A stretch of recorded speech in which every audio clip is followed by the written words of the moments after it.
എല്ലാ കൂട്ടുകാർക്കും നമസ്കാരം. എല്ലാവർക്കും ഇഷ്ടപ്പെടുന്ന ഒരു കഥ ഇന്ന് പറഞ്ഞു തരാം. കഥയുടെ പേര് വാസനാവികൃതി. പാരമ്പര്യവശാൽ കള്ളനാകേണ്ടി വന്ന ഒരാളുടെ കഥയാണിത്. വേങ്ങയിൽ കുഞ്ഞിരാമൻ നായനാർ എന്ന ആളാണ് ഈ കഥ എഴുതിയിരിക്കുന്നത്. 1891 എഴുതിയ കഥ ആണിത്. മലയാള ചെറുകഥാ സാഹിത്യത്തിലെ ആദ്യത്തെ ചെറുകഥയാണ്. വാസനാവികൃതി. പാരമ്പര്യവശാൽ കള്ളനാകേണ്ടി വന്ന ഒരാൾ തൻ്റെ തന്നെ മണ്ടത്തരം കൊണ്ട് ജയിലിൽ കഴിയേണ്ടി വന്നതുമായി ബന്ധപ്പെട്ടാണ് ഈ കഥ എഴുതിയിരിക്കുന്നത്. ഇക്കണ്ടക്കുറുപ്പ് എന്നാണ് ഇതിലെ കഥാനായകൻ്റെ പേര്. കഥ സ്വകഥാഖ്യാനമാണ്, തന്നോട് തന്നെ കഥ പറയുക. അങ്ങനെയാണ് ഈ കഥ എഴുതിയിട്ടുള്ളത്. 6 മാസം ജയിൽ തടവും 10 അടിയും മേടിച്ച് ഞാനിതാ പുറത്തു വന്നിരിക്കുന്നു. ദൈവം നിശ്ചയിച്ചതുകൊണ്ടോ ഏതെങ്കിലും പോലീസ് ഓഫീസറുടെ അതിസാമർഥ്യം കൊണ്ടോ അല്ല ഞാൻ ജയിലിൽ പോകേണ്ടി വന്നത്. പിന്നെയോ എൻ്റെ തന്നെ മണ്ടത്തരം കൊണ്ടാണ്. ഞാൻ ഇനി ഈ തൊഴിലിന് യോഗ്യനല്ല. ഇത് എൻ്റെ പൂർവികർക്ക് അപമാനത്തിനാണ് ഇടവരുത്തുക. എൻ്റെ വീട് കൊച്ചിക്കടുത്താണ്. ഇക്കണ്ടക്കുറുപ്പ് എന്ന് എനിക്ക് പേരിട്ടിട്ടുള്ളത് അമ്മത്താവഴിയിലെ ഒരു 4 തലമുറ മുന്നേയുള്ള ഒരു അമ്മാവിൻ്റെയും എൻ്റെ ഒരു മുതുമുത്തച്ഛൻ്റെയും പേരാണ്.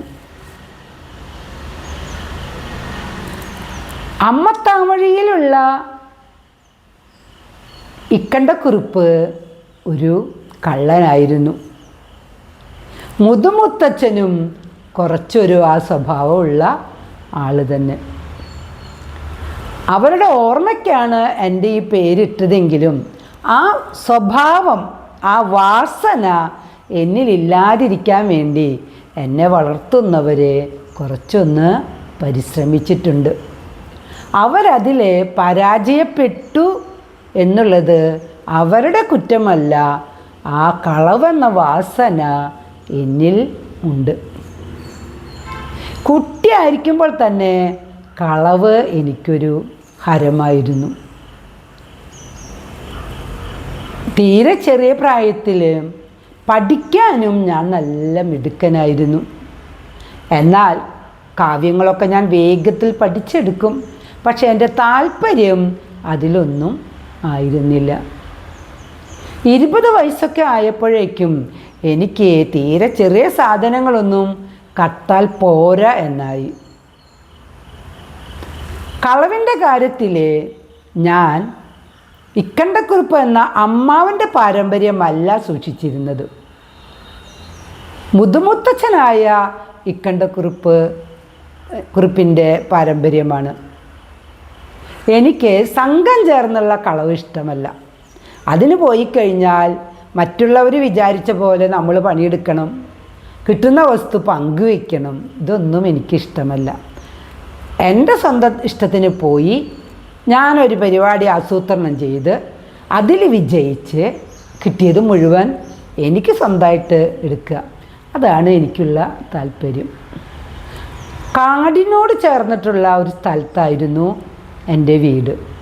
അതുകൊണ്ട് ചെറിയ പ്രായത്തിൽ തന്നെ കാട്ടിലെ മൃഗങ്ങളുമായിട്ടൊക്കെ ഞാൻ ധാരാളം ഇടപഴകിയിട്ടുണ്ട്. അതുകൊണ്ട് പേടി എന്നത് ആ ശേഷം എന്നിൽ ഉണ്ടായിരുന്നില്ല. ഒരിക്കൽ ഞാൻ ഒരു കളവിന് തൃശ്ശിവപേരൂര് പോകേണ്ടി വന്നു. ഒരു ഇല്ലത്തിലെ മകൻ എൻ്റെ അടുത്ത് വന്ന്, അയാൾ പാശി കളിക്കാരനാണ്, പകിടകളി. അങ്ങനെ കളിച്ച് അയാൾക്ക് കുറേ കടം വന്നു. ഈ കടം വീട്ടാൻ പൈസ കിട്ടാനായിട്ട് സ്വന്തം ഇല്ലത്തിലെ സ്വന്തം അച്ഛൻ്റെ പൈസ കക്കാനാണ് എന്നെ ഏൽപ്പിച്ചത്. ഞാൻ അയാൾക്ക് കുറച്ച് കറുപ്പ് കലർന്ന മരുന്ന് കൊടുത്തു.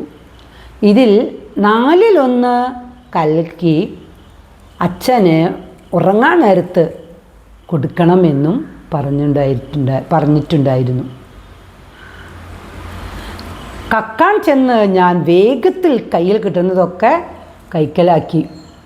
നോക്കുമ്പോൾ തിരുമേനിയുടെ തലയ്ക്കിൽ ആഭരണപ്പെട്ടി ഇരിക്കുന്നുണ്ട്. അതെടുക്കാൻ വേണ്ടി ചെന്ന് ഇദ്ദേഹം എങ്ങാനും ഉണരുമോ എന്ന് പേടിച്ച് ഞാൻ നോക്കിയപ്പോൾ ഒരിക്കലും ഉണരാത്ത ഉറക്കമാണ് അയാൾക്ക്. 4/1 കറുപ്പേ കലക്കി കൊടുക്കാവൂ എന്ന് ഞാൻ പറഞ്ഞിട്ടുണ്ടായിരുന്നു. ആ പാപിയായ മകൻ അത് മുഴുവൻ കലക്കി കൊടുത്തിരിക്കുകയാണ്. ഞാൻ വേഗത്തിൽ സാധനങ്ങളും എടുത്ത് പുറത്തു കടന്നു. ആഭരണപ്പെട്ടി എൻ്റെ കാമുകിയായ കല്യാണിക്ക് കൊടുത്തു. ഒരു ദിവസം രാത്രി പിരിയാൻ നേരത്ത് കല്യാണി അതിൽ നിന്ന് കല്ല് വെച്ചൊരു മോതിരം എൻ്റെ ഇടത് കയ്യിൽ ഇട്ടു തന്നു. കുറച്ച് വലുപ്പം അധികമുള്ള ഒരു മോതിരമാണ്. അതിങ്ങനെ ഊരാൻ ചാടിയായിട്ട് ഇങ്ങനെ ഇരിക്കുകയാണ്. പക്ഷേ കല്യാണിയോടുള്ള സ്നേഹം കൊണ്ട് ഞാൻ മോതിരം ഊരി വെച്ചില്ല. എനിക്കത് ഞാൻ അവിടെ തന്നെ ഇട്ടു. ഇല്ലത്തിലെ അച്ഛൻ മരിച്ചതും തുടർന്ന് വേറെയും 2-3 വലിയ കളവുകൾ നടന്നതും പോലീസുകാരുടെ ഒരു കണ്ണ് എൻ്റെ മേലെ ഉണ്ടെന്ന് എനിക്ക് മനസ്സിലായി. ഞാൻ വിചാരിച്ചു, തൽക്കാലം ഇനി ഈ പണി ചെയ്യണ്ട.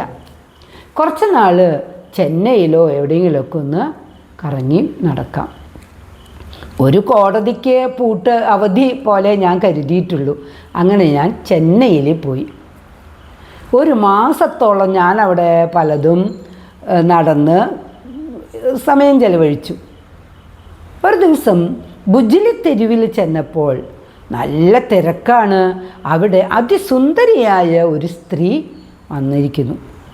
സാധനങ്ങൾ വാങ്ങാൻ വേണ്ടി അവർ വന്ന കടയിൽ നിറയെ ആളുകളാണ്. ഞാൻ നോക്കുമ്പോൾ ഒരുത്തൻ വായും തുറന്നുകൊണ്ട് ഈ സുന്ദരിയെയും നോക്കി ഇങ്ങനെ നിൽക്കുന്നു. അത് കണ്ടപ്പോൾ ഞാനിനി ചെയ്യണ്ട എന്ന് വെച്ച പണി, ആ വികൃതി, ആ വാസന എൻ്റെ ഉള്ളിൽ വന്നു. ഞാൻ എൻ്റെ ഇടത് കൈകൊണ്ട് അയാളുടെ പോക്കറ്റിൽ നിന്ന് ഒരു സാധനം എടുത്തു. ഒരു ചെറിയ ബുക്കായിരുന്നു അത്. സവ്യസാചനെ പോലെയാണ്, അർജുനെ പോലെയാണ്. എനിക്ക് 2 കൈക്കൊണ്ടും നന്നായി കക്കാനറിയാം. ഞാൻ വീട്ടിൽ വന്നു. ഭക്ഷണമെല്ലാം കഴിഞ്ഞ് ഉറങ്ങാൻ കിടന്നു. ഉറക്കത്തിൽ കല്യാണിയെ സ്വപ്നം കണ്ടു ഉണർന്നു. ഉടനെ അവൾ കയ്യിലിട്ട് തന്ന ആ മോതിരം നോക്കിയപ്പോൾ എൻ്റെ മോതിരം നഷ്ടപ്പെട്ടിരിക്കുന്നു. എനിക്ക് വലിയ പ്രയാസമായി.